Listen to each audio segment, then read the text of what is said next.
Sus, delikado to. Uy.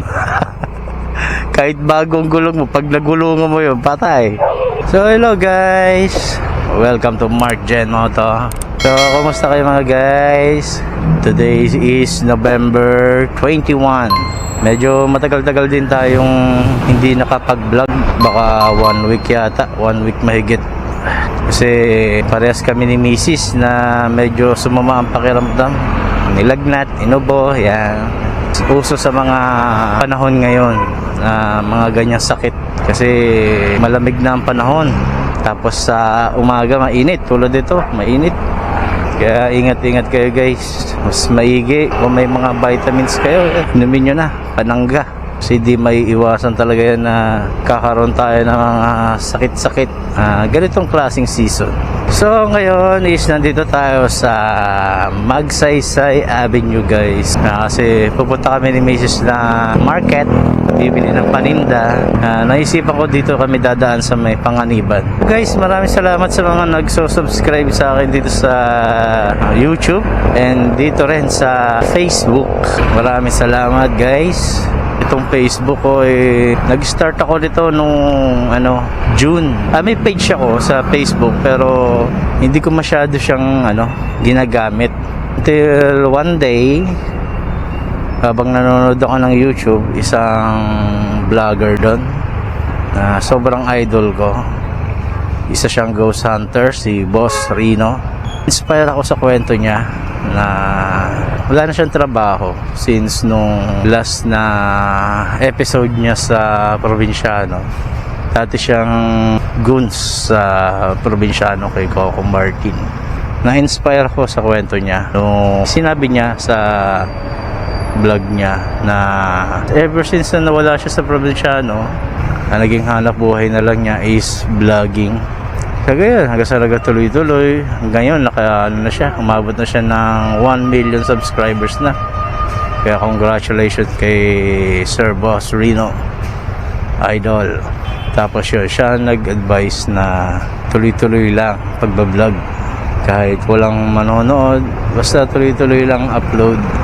And then yung nagkaroon siya ng Facebook page, ganun din ginagawa niya araw-araw. Araw-araw upload daw siya. Sobra palang traffic dito. Nakita yun. Yung traffic naman. So yun, kaya na-inspire tayo sa sinabi ni Boss Rino. Sa pagbablog niya hanggang ngayon, stable na yung kinikita niya. Kaya yung page ko, inayos ko. And then nag-upload ako ng mga reels. So yun, paunti-unti nadadagdagan yung mga nagkakaroon ako ng followers. Masaya na nga ako nung nagkaroon ako ng 20 followers nun. Mas lalo pa ako na-inspire. Hanggang ngayon, nasa 500 na tayo guys. Kaya dito sa Facebook, sobrang maraming salamat guys sa pagpa-follow. Alam ko sobrang bababa nito.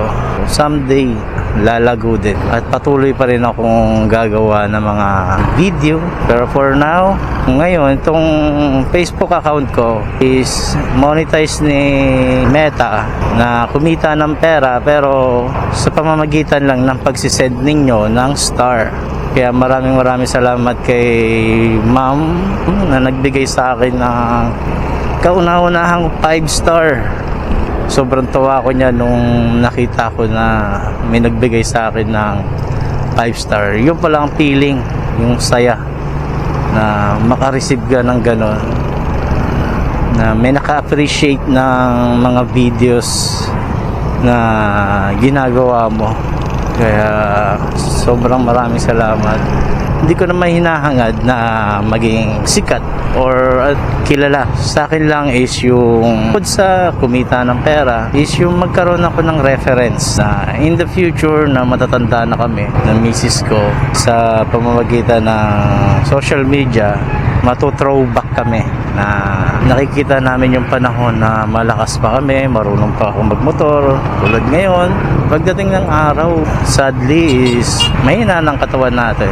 Manonood na lang tayo sa social media. Iyan ang gusto ko guys, na for reference na may makita ako nung panahon na nito na malakas pa tayo.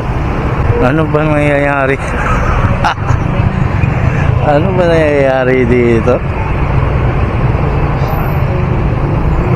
So yun, basta keep supporting lang guys. Sobrang appreciate ko bawat likes, bawat comments at follow ninyo guys. Ganon din sa YouTube. May YouTube ako guys ha, Mark Jen Moto. Pwede nyo search yan sa YouTube. So ngayon nandito na tayo guys sa may sentro ng Naga. Dito tayo sa may tulay, sa kilalang tulay, Tabuco Bridge. Yung mga galing ng Maynila, karamihan dito dumadaan. Tapos yan, nakikita yung sentro ng Naga. Yan, Sentro Naga. Tapos ito na yung market. Tapos ito yung pinaka-monumento ng Naga guys. Yan, Uragon Monument.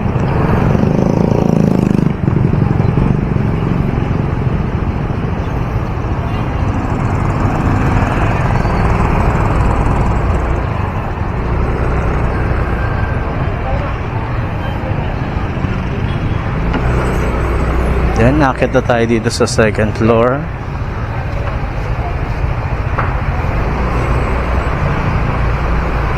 So, akit kami ng third floor guys.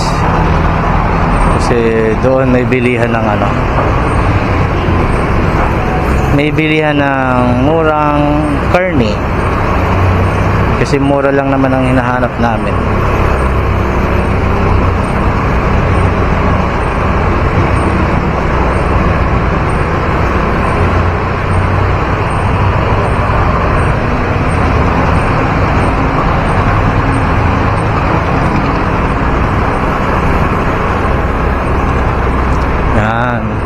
Dito sa market guys, itong third floor, dito yung bagsakan ng mga product dito sa ano, sa market.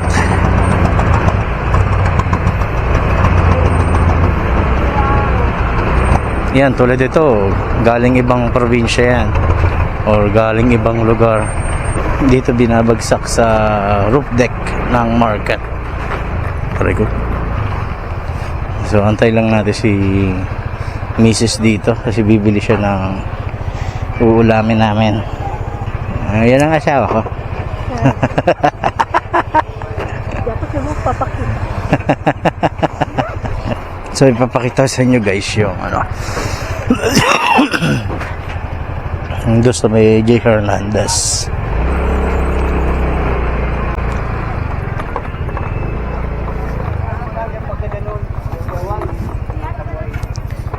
Nasa roof deck tayo.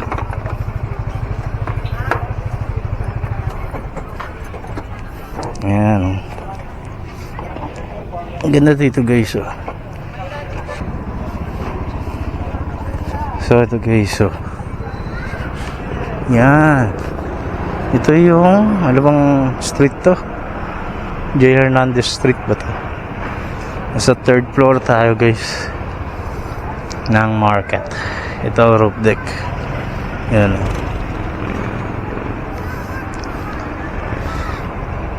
Ito street na to, J. Hernandez.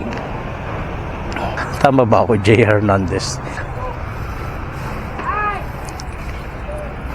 Yan. Dito sa Bicol siguro, ito siguro malaking market na may building na hanggang third floor.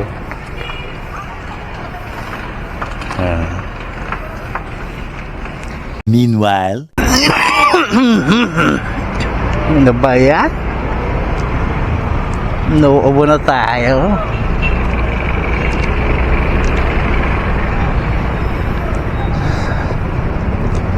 So yun guys, pauwi na kami ni Mrs.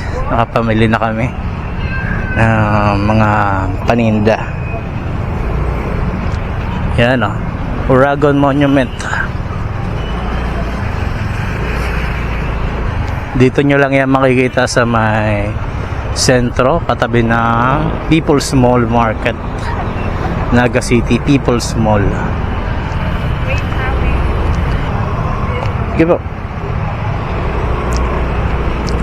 At saka pala mga guys, yung mga napopost ko lately, mga nakaraan lang na mga Lala Move delivery way back 2021, yung mga Lala Move days ko in Manila. Kumbaga, binabalik-balik ko lang yung mga video ko dati sa YouTube, then konting edit, and then pinopost ko na rin sa Facebook. Kasi yung mga Lala Move days ko sa Manila, wala pa akong Facebook page niyan. Focus lang ako nun sa YouTube. Nakakalungkot lang na natigil ko yung YouTube ko noon. Almost 2 years, hindi ko rin nagamit hindi ko na update yung YouTube ko. Pero ngayon, itutuloy-tuloy ko na yan. So, dito tayo guys sa Peña Francia, dadaan. Kasi meron kaming pinagbibilhan ni Mrs. na murang gamot dito sa San Felipe. Ito yung old Naga Hospital. Ito yung lumang hospital ng Naga. Ito guys. Na ngayon, yung bagong hospital ng Naga is nandun na sa may Balatas Complex. Doon na siya banda sa may Pagcor. So yun, dito na tayo sa simbahan ng Peña Francia.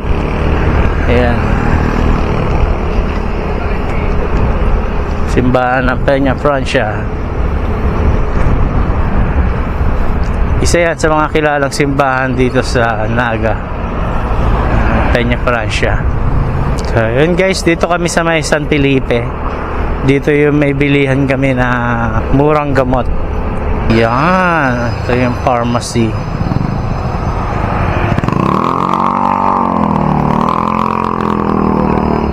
So yun guys, dito na kami sa may Matiway. Pauwi na kami. Dito ko na lang tatapusin itong vlog. So yun guys, no, maraming salamat ulit sa inyong pagsusuporta dito sa Mark Gen Auto. Asahan nyo, maraming video pa tayong gagawin. Maraming mga DIY pa akong gagawin. Di lang dito sa motor ko, kung may magpapagawa sa aking mga motor dyan, vlog din natin yon para di lang Miyosol ay ang gagawin natin. In basic lang naman, kayang-kaya naman natin mga CVT cleaning, throttle body cleaning. So yun guys, ingat kayo palagi sa biyahe nyo. Palagi magdasal guys. Ride safe. Peace out. May gusto ba ito?